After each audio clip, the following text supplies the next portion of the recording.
Le Seigneur soit avec vous.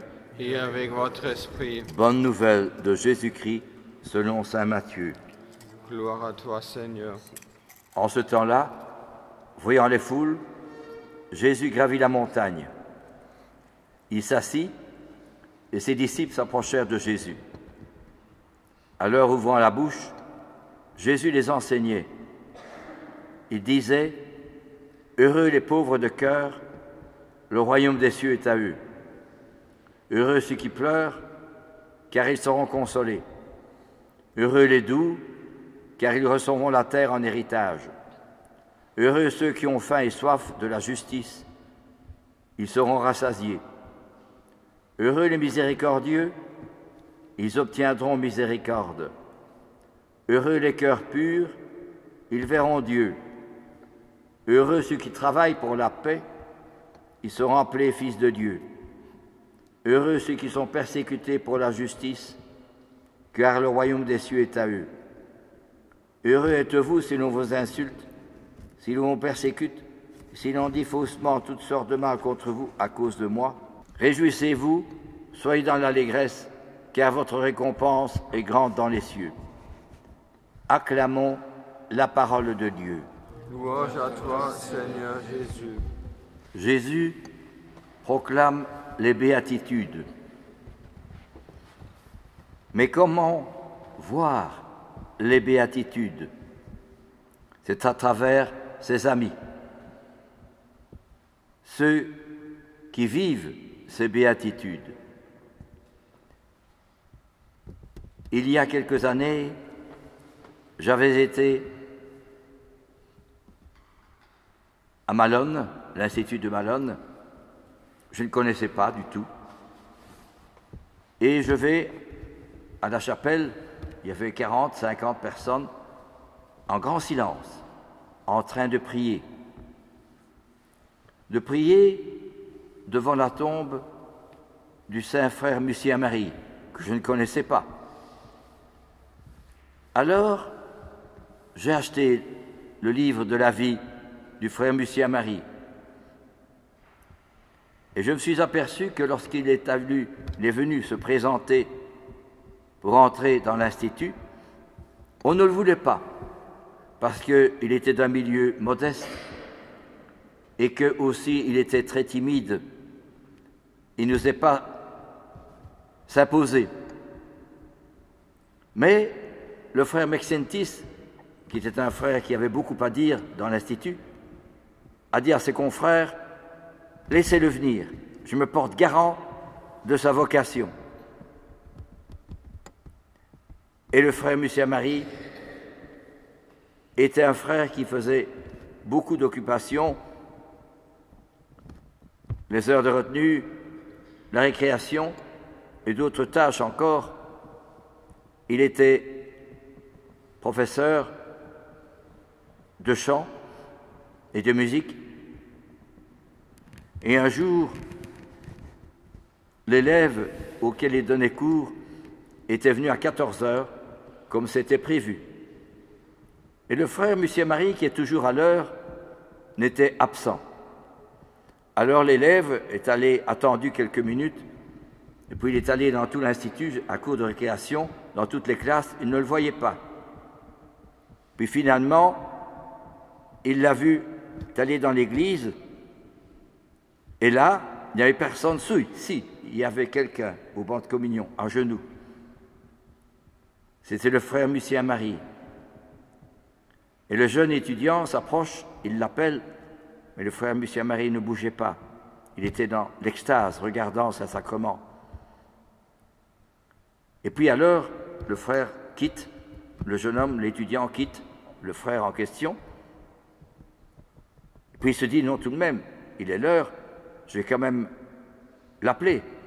Alors il se permet de le secouer du bras, de l'épaule, et le frère Musier-Marie revient de son extase, il dit, oh, dit-il, serait-il déjà l'heure? Et alors, le frère Musier-Marie accompagne le jeune homme et va donner son cours. C'est par des exemples comme cela que le frère Musier-Marie a eu un grand rayonnement. Il priait beaucoup. Heureux ceux qui ont un cœur de pauvre, heureux ceux qui sont doux, heureux les miséricordieux. Le frère Musier-Marie vivait tout cela, et il a eu un grand rayonnement. Vous savez, le Bournevard Ernest Solvay Herstal, Ernest Solvay était un grand scientifique. Eh bien, le frère Musier-Marie a gagné la cause aussi de renommée parce qu'on venait de partout lui demander et confier ses intentions de prière. Une nuit, voilà que la cloche se met à tinter dans un village. Tout le monde se réveille se demandant qu'est-ce qui se passe la nuit. Alors, y a-t-il le feu dans l'église? Alors le bruit court de bouche à oreille que monsieur le curé de la paroisse s'en va. Alors on ne comprend pas, que s'est-il passé? Pourquoi quitte-t-il? Alors les plus jeunes se rhabillent et vont chercher après monsieur le curé, mais il était déjà parti depuis longtemps. Il a fallu 2 heures pour aller le retrouver. Et puis on pose des questions, monsieur le curé, dites-nous pourquoi vous nous quittez, y a-t-il quelqu'un qui vous a fait de la peine, qui s'est opposé à vous, qui n'a pas été aimable à votre égard? Et alors finalement, M. le curé dit non, je vous aime tous, je n'ai rien à reprocher à personne, au contraire. Et alors, finalement, il y en a un qui parvient à intercepter son livre de prière, il dit, Monsieur le curé, je ne vous rendrai votre livre de prière que si vous nous dites pourquoi vous nous quittez. Alors là, M. le curé était coincé. Alors il répond, mais je vais vous dire, je n'ai rien contre personne, rien. Je vous aime tous. Mais je dois m'enfermer dans un monastère pour prier pour mes pauvres péchés.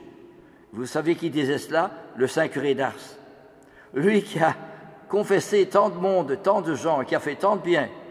Voilà que lui se dit, mais non, je dois m'enfermer dans un monastère pour prier pour mes pauvres péchés. Il aurait pu dire le péché d'un tel ou d'un... Non, mes péchés.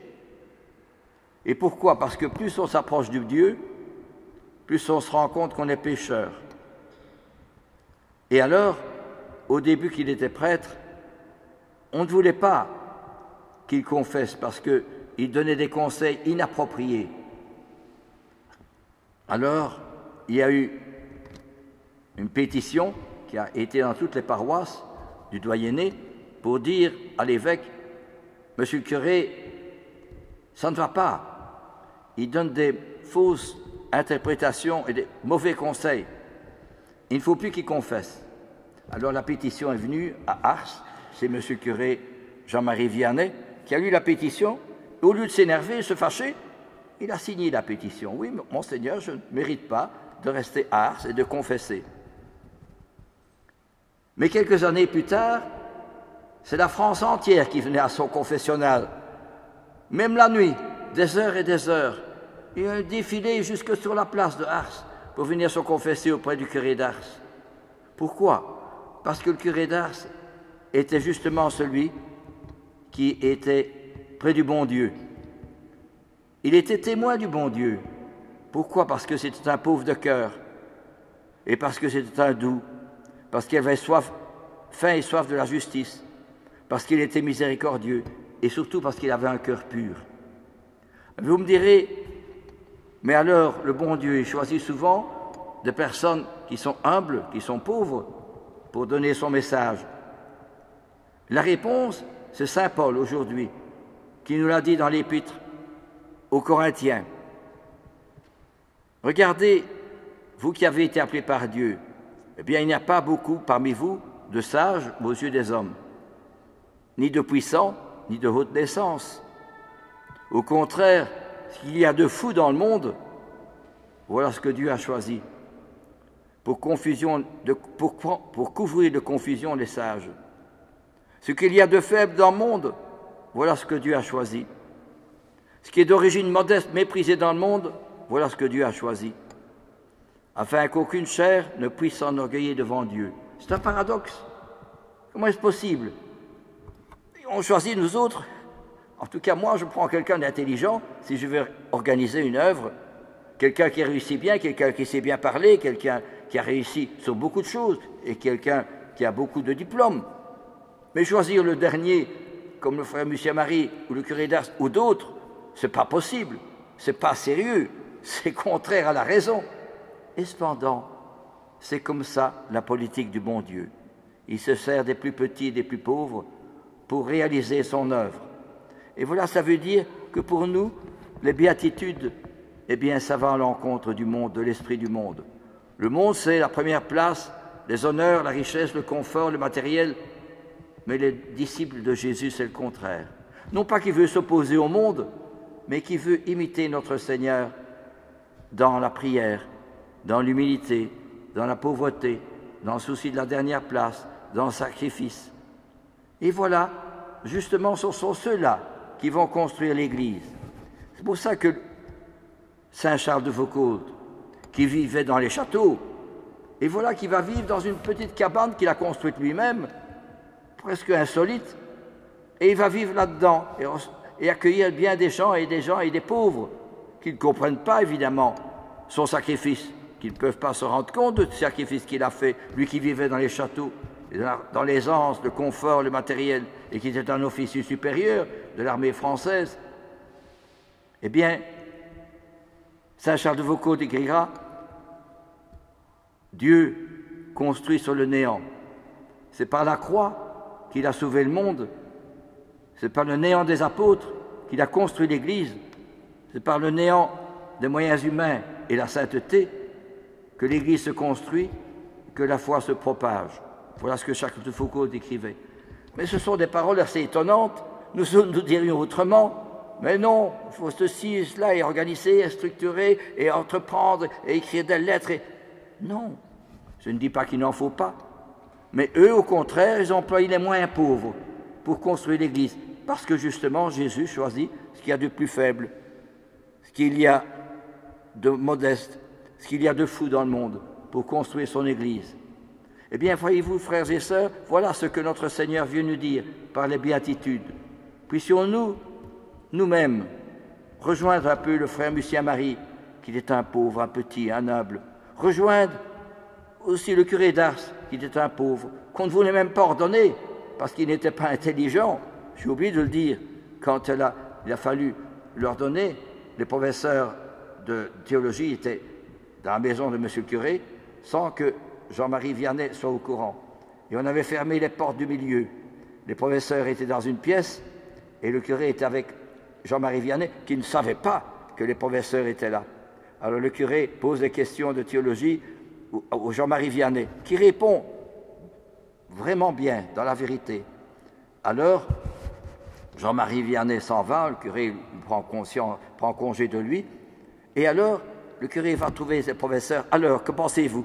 C'est très bien, il a bien répondu. Eh bien voilà, il pourra être admis à être prêtre. Donc voyez-vous, le bon Dieu se sert parfois des plus pauvres, des plus humbles, à condition qu'ils soient des gens qui soient pris par le bon Dieu, qui soient pris par la prière. Eh bien justement, c'est cela qui nous est proposé par la béatitude. C'est tout le contraire de la société, non pas qu'on s'oppose à la société, mais au contraire, c'est le bon Dieu qui nous appelle comme cela. Puissions-nous redécouvrir un frère Lucien-Marie, un curé d'Ars, un Charles de Foucauld, une Thérèse de Lisieux et tant d'autres qui ont fait le jeu du bon Dieu, mais pas le jeu du monde, pas la première place. Jésus a tellement choisi la dernière place que personne n'a pu la lui ravir.